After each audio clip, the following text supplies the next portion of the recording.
En este rumbo de la mañana y a propósito del comentario de Alfredo y mi comentario del día de hoy, vamos a conversar con don Celso Marrancini en este rumbo de la mañana, administrador de Punta Catalina. Buenos días, don Celso. Administrador de la Buenos días, ¿cómo están CDE. ustedes?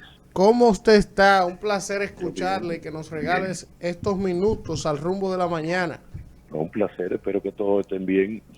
Don Celso, usted sabe que quisiera aprovechar y abusar de su experiencia en el sector para preguntarle algo de una denuncia que yo he hecho en el día de hoy, a ver si tiene conocimiento, si me puede orientar, y si no, pues entenderé que no lo haga. Es con relación a una denuncia que me ha hecho llegar un ciudadano, don Celso, preocupado de Punta Cana, con relación a CEPEN, porque él dice que ellos han en su casa establecido unos paneles solares cumpliendo con la ley 5707 que incentiva el uso de energías renovables.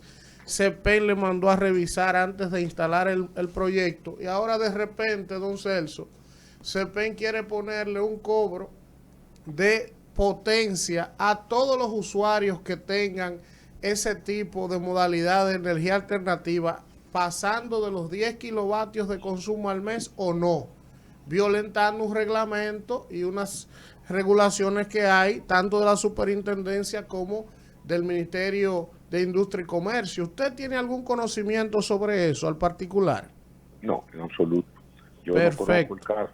Y eso yo creo que realmente a quien ustedes tienen que preguntarle es a Andrea Atasio. Perfecto. Gracias, gracias.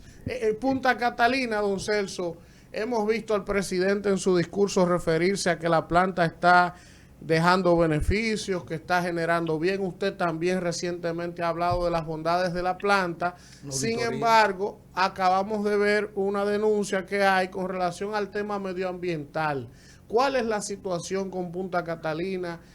Con ese tema medioambiental y la situación real de la planta en este momento y por qué, don Celso, se está agregando generación al parque solo privada y no también con la idea de hacer otras puntas Catalina que ayuden a equilibrar esa generación público-privada. Eh, bueno, realmente yo no creo que haya ninguna diferencia con el informe que se presentó el otro día.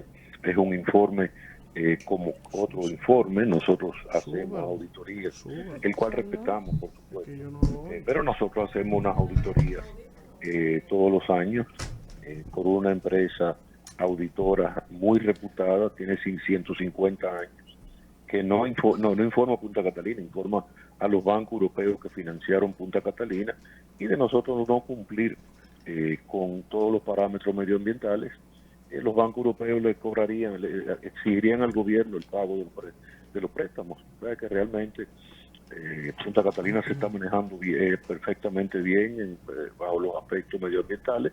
Si usted me pregunta, todo emprendimiento industrial, todo emprendimiento humano tiene hace impacto. Lo que uno tiene que corregir ese impacto y que el impacto sea lo menos posible. Y Punta Catalina genera 720 megas, genera el 24%, 25% de la demanda de energía de la República Dominicana. O sea que es un activo, yo digo, no lo construimos, pero lo estamos manejando. Tiene una serie de cosas que siempre hay que mejorar en un proyecto de cualquier tipo. Celso, le preguntaba ahí mismo, con el perdón de mis compañeros, yo no tengo nada, todo lo contrario. Yo creo en las alianzas público-privadas, me agrada el modelo, me gusta, pero también, Celso, tengo que abogar porque donde está el capital privado, evidentemente, que su objetivo es generar dividendos y beneficios. La función del gobierno, del Estado, no es esa. Entonces, Punta Catalina, usted acaba de decir, representa un 25% de la generación eléctrica. Veo que se están agregando proyectos en Manzanillo, proyectos en la zona de Boca Chica y muchos proyectos de generadores privados que están entrando y están generando más energía. A mí me agrada eso. Pero yo también quisiera que se mantuviera, Celso, la participación estatal en la generación para mantener el equilibrio que Punta Catalina ha generado. ¿Qué usted Bueno, opina sobre eso? mire, Punta Catalina es una planta propiedad del gobierno, Ajá, 100%. exacto. Y está establecido en la ley, eh, en la ley que se aprobó el año pasado en el Congreso, que elimina la CDE. crea esa, y la ley dice claramente que es 100% del Estado. Sí, lo que me refiero, don Celso, es por qué no hay iniciativas de construir, por ejemplo, otras plantas que sean totalmente del Estado para equilibrar la generación privada que también está entrando al parque. Yo pienso personalmente que eso no es una función del Estado. Yo creo que el Estado tiene Punta Catalina, la tiene que cuidar, tiene que mantenerla, pero esas son inversiones muy grandes y el Estado tiene que dirigir sus inversiones hacia otras áreas, tiene que dirigirlas hacia la salud, hacia la educación, hacia construcción de vías de comunicación, infraestructura. Punta Catalina costó, el libro está en 2.450, cuando el Ministerio de Energía y Minas haga pública la auditoría financiera, pues dirá cuánto fue realmente que costó Punta Catalina. Pero definitivamente eso es endeudar el país en un área que perfectamente lo puede hacer el sector privado. Don Celso. Y al sector privado lo que hay que regularlo, porque el sector privado no se le puede dejar suelto. Don Celso. El sector privado quiere beneficio, a veces quiere más beneficio de lo que debe tener. Don Celso, buenos días, don Celso. Gracias por compartir estos minutitos con nosotros. Don Celso, usted sabe que el Estado, ¿verdad? Como figura jurídica, tiene elementos que son estratégicos, ¿verdad? Que debe proteger, por entiéndase, los aeropuertos, los puertos, el transporte, la educación, o sea, la energía eléctrica. Me gustaría que usted nos pudiera abordar, ¿verdad?, en esa tesis suya, de que usted entiende que el Estado no debería estar enfocado en ese tema por lo costoso que es, y todos nosotros entendemos que sí, no ni siquiera para competir con el sector privado, porque ningún Estado se desarrolla sin el aporte del sector privado, pero un tema como ese, uno sabe que los oligopolios se forman y el Estado no puede estar a merced de los oligopolios, tiene que crear mecanismos de compensación y de contrapeso. Entonces me gustaría escuchar su tesis de por qué. Pero es que el oligopolio no se crea porque sea privado, o sea, además existen leyes que evita eso, porque si no vamos a ese punto, el Estado se va a tener que meter en todo, va a tener que ser agrícola, va a tener que ser zona franca, va a tener que ser industrial. Lo que pasa es que lo que el Estado tiene que promover, que exista competencia, eso sí, y tiene que evitar que exista no solamente el oligopolio, los monopolios. Para eso que está el Estado, como un ente regulador. Ahora el Estado sí tiene áreas fundamentales. Por ejemplo, usted mencionó la educación. Sí, la educación tiene que estar en manos del Estado. Pero después de eso, ¿qué otra cosa?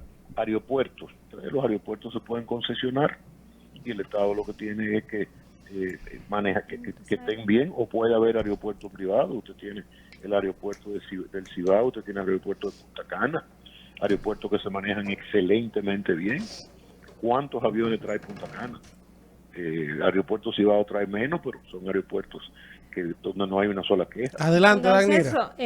Sabemos que el tema de la planta de Manzanillo que el Estado va a construir, ¿cuál es el estatus de esa planta? El Estado no va a construir plantas. Bueno, le dio la concesión. El sector privado va a construir. El Estado da la concesión, da las autorizaciones, la Comisión Nacional de Energía da las autorizaciones, la Superintendencia de Electricidad, y se hace un contrato con las distribuidoras para compra de energía y se hace una licitación pública que sea competitiva, que dé un precio de energía cada vez más barato. Eso es lo que hay que buscar. Ahora, esa es la función del Estado. En esa licitación, el Estado se consiga para la distribuidora el mejor precio. El problema no es quién la construye, es cuánto cuesta el kilovatio. ¿Cuál es el estatus de esa planta de Manzanillo que se ha anunciado y que no vemos como ningún avance? ¿Cuál es el estatus actual de esa planta de Manzanillo? Pero no vemos avance. Un proyecto de 1,000 y pico de millones, eso no es de la noche a la mañana, eso no es comprar autobuses ni comprar carros públicos. El Ministerio de Energía y Minas está trabajando en eso activamente. Está trabajando, que realmente yo sí le sugeriría que cualquier pregunta sobre eso se la hagan a todos. Adelante, Alfredo. Sí, don Celso, Alfredo de la Cruz por aquí. Don Celso, usted sabe, en términos didácticos, para la gente que nos escucha, mucha gente quisiera saber, por ejemplo, y dentro de lo que estoy yo, ¿cómo es el día a día de la administración de la planta Punta Catalina? Es decir, ¿qué se está haciendo desde la gerencia? Por ejemplo, ¿qué se compra? ¿Cuándo se compra? ¿Qué tipo de cosas se compran aparte del carbón y con el carbón? Es decir, ¿cómo es la dinámica de la administración de la planta Punta Catalina, que tiene la capacidad anualmente de dejar casi 500 millones de dólares en ganancia y que supuestamente se utiliza la mitad para el subsidio de la energía eléctrica y otra va a Hacienda directamente? ¿Cómo es esa dinámica para que la gente lo comprenda? Vamos a ver. No, lo primero es que no deja 500 millones. Ajá. 200. O sea, te deja alrededor de 240, 242 millones. Y eso va al Tesoro. Y lo que hace el Tesoro con eso, ya eso es un problema de Hacienda. Si Hacienda lo utiliza para el subsidio del sector eléctrico, se lo utiliza para el 4% de la educación, si lo utiliza para que es un problema del ministro de Hacienda. El problema de nosotros es hacer la planta eficiente. El problema de nosotros es comprar carbón y comprar repuestos y mantener una planta eficiente que esté funcionando por encima del 95% de su capacidad. Celso. Estamos cerca del 98%. Celso, entonces yo quiero preguntarle lo siguiente aquí, ¿verdad? Partiendo de lo que usted nos ha conversado, como le caracteriza siempre de manera franca y frontal, es su estilo de decir las cosas, entonces quiero preguntarle lo siguiente. Entonces pudiéramos decir que aunque Punta Catalina está generando beneficios por los 140 o 142 millones de dólares, y lo que representa de la generación de demanda del parque, ¿podríamos catalogar que fue un error de Danilo Medina haber decidido construir Punta Catalina? Porque usted dice que el Estado no está para generar.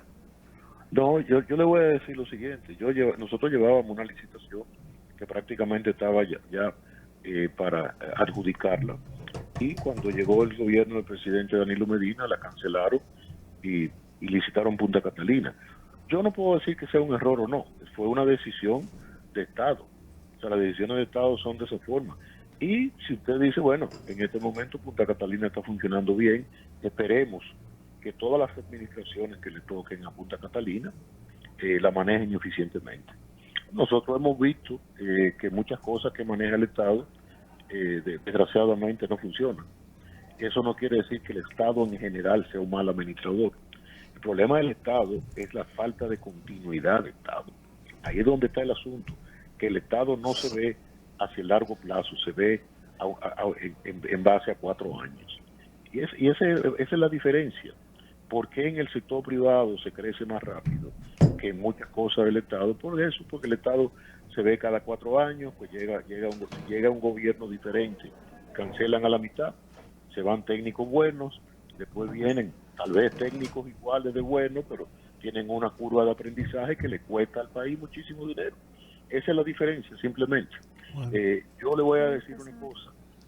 Yo sin buscarlo, he sido funcionario 2 veces. Y yo me he encontrado en el sector público gente tan o más eficiente que en el sector privado. O sea, eso no es un problema de eficiencia de las personas, es un problema de continuidad de las políticas. Interesante. Manuel, la última. Don Celso. Dígame. Ya, bueno, usted ha definido claramente una posición que yo pienso que con la que no estamos de acuerdo nosotros. Ahora, la democracia. Claro. Democracia. Ahora, don Celso, quisiera preguntarle lo siguiente. ¿Pudiéramos nosotros, cuantificar, quizás poner en una balanza cuáles han sido los aportes en términos sociales que han aportado un sector y otro en el desarrollo, digamos, en la ejecución de, por ejemplo, el sector privado gerenciando X cantidad de empresas, le ha hecho aportes sociales a este país, por tanto, o el sector público ha gerenciado empresas que ha desarrollado? ¿Pudiéramos tener se ha hecho algún estudio sobre eso, para uno quizás tener una noción más amplia de esto? Es que eso es una pregunta demasiado aérea. Okay. Realmente, pero vamos a hablar. El sector privado aporta constantemente a la parte social. A mí no me gusta poner ejemplos, pero mi mamá creó un centro de rehabilitación que lo he seguido yo, que nosotros atendemos 6.500 pacientes diarios. Pero lo que pasa es que uno no vive cacareando las cosas. O sea, el sector privado aporta cada vez No, y los empleos, los impuestos. Sí, estoy claro. Los empleos y los impuestos, eso está claro ahí. Pero aparte de eso, ¿cuántos millones de dólares no aportó el sector privado Cuando la cuando la pandemia. pandemia? ¿Cuántos millones de dólares no aportó el sector privado cuando el huracán Fiona? O sea, es a diario que el sector privado aporta. Lo que pasa que ustedes, desgraciadamente, tienen un sesgo contra el sector privado. Si el sector privado no existe, no existimos como país. Váyanse a Cuba y ustedes van a ver cómo vive la gente en Cuba. El caso de Venezuela. El caso de Venezuela es un caso interesantísimo. No se llevaban con el sector privado. ¿Y qué ha hecho el presidente Maduro ahora? Dicho, no, trabajen ustedes, trabajen. Nosotros manejamos la parte política y ustedes manejan la parte... Y Venezuela está resurgiendo. Los venezolanos están retornando a Venezuela. En Venezuela hay consumo, hay restaurantes, hay vida. Se ha dolarizado la economía de Venezuela. Ya la gasolina, no es la gasolina de 10 centavos. Entendieron que 10 centavos la gasolina iban a perder el país. Ya la gasolina cuesta un poquito más. Entonces, eso es una relación Estado-sector privado. Mire eso ayer. El sector privado llega a un acuerdo con el gobierno y los sindicalistas para mejorar los sueldos. Eso es lo que hace crecer a este país. Ese entendimiento que hay en este país entre la sociedad civil, el sector privado y el gobierno. Don Celso. Eso es lo que por eso somos el ejemplo en Latinoamérica. Por eso que ustedes no pueden vivir el día entero atacando al sector privado. Sáquenle el guante. Don Celso. Ustedes viven del sector privado. Don Celso, muchísimas gracias por estar con nosotros. Ustedes querían meterse en lío, yo lo metí en lío. No, lío no. Es una diferencia de criterio en algunos aspectos. Y no tenemos esa visión, don Celso. Nosotros sí apostamos a la inversión privada. Lo único que apostamos es una inversión privada que tenga conciencia social también. Bueno, por eso es lo que yo le he dicho a ustedes. Bueno. Precisamente eso es lo que... el sector privado tiene que tener conciencia social. El sector privado tiene que aportar a la paz, tiene que aportar a la seguridad. El sector privado está participando en las reformas policiales.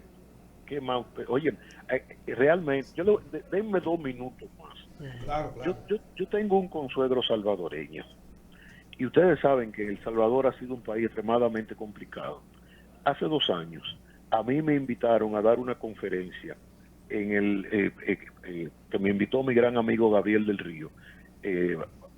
Eran alrededor de 1,000 sindicalistas. Y yo invité a mi consuegro. Y mi consuegro me dice, yo esto no lo puedo creer, esto en El Salvador no se da.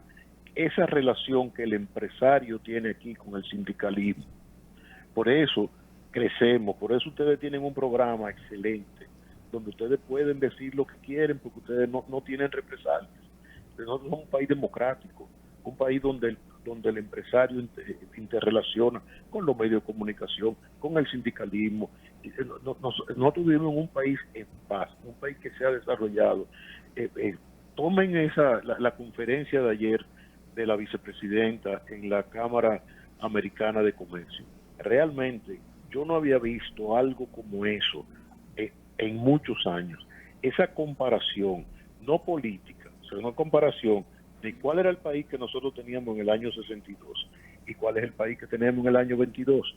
O sea, es un reconocimiento al aporte de todo el que ha trabajado desde el 62 hasta el 22. No era decir, esto vamos a ver lo que pasó en no. Realmente, este es un país que ha crecido gracias a esa interrelación positiva, que ustedes que tienen los medios de comunicación en la mano, ustedes tienen una responsabilidad enorme y la hacen. Los felicito.